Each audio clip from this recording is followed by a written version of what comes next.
நாங்கள் வரவேற்கிறோம் அப்பா. புதிய நாளுக்காய் மக்கள் நாங்கள் நன்றி செலுத்துகிறோம். ஆதியாகமம் 32வது அதிகாரம் 26வது வசனம். நீர் என்னை ஆசீர்வதித்தால் ஒழிய உம்மை போக விடேன் என்றான். கிறிஸ்துக்குள் பிரியமானவர்களே, யாக்கோபு பின்பு தனித்திருந்தானாம். அப்பொழுது அவன் தேவனோடு கேட்டார், நீர் என்னை ஆசீர்வதித்தால் ஒழிய உம்மை போக விடேன் என்று.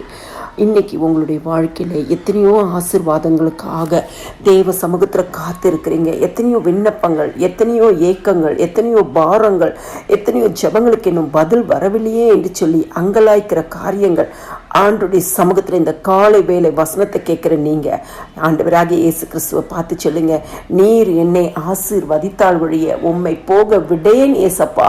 இந்த நாளில் இந்த காரியத்தில் எனக்கு நீங்கள் ஆசீர்வாதத்தை தந்தே ஆக வேண்டும்.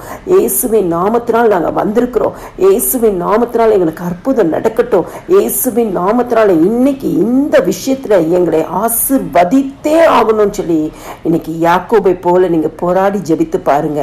இன்னைக்கு கர்த்தர் நீங்க கேட்ட எந்த ஆசீர்வாதத்தை எதிர்பார்த்தீங்களோ அந்த ஆசீர்வாதத்தை தந்து உங்களை ஆசீர்வதிப்பார். அன்னைக்கு யாக்கோபை ஆசீர்வதித்த தேவன் நேற்றும் என்றும் என்றும் மாறாத நம்முடைய தேவன். நீங்க சொல்லும் பொழுது, நீர் என்னை ஆசீர்வதித்தால் போகவிடேன் என்று சொல்லி ஜெபிக்கும் பொழுது கர்த்தர் உங்களுடைய ஜெபத்தை அப்படியே கேட்டு உங்களை ஆசீர்வதிப்பார். எல்லா துதியும் கனமும் மகிமையும் ஸ்தோத்திரமும் என் ஆண்டவராகிய இயேசு கிறிஸ்து ஒருவருக்கே செலுத்துகிறேன். ஆமேன்.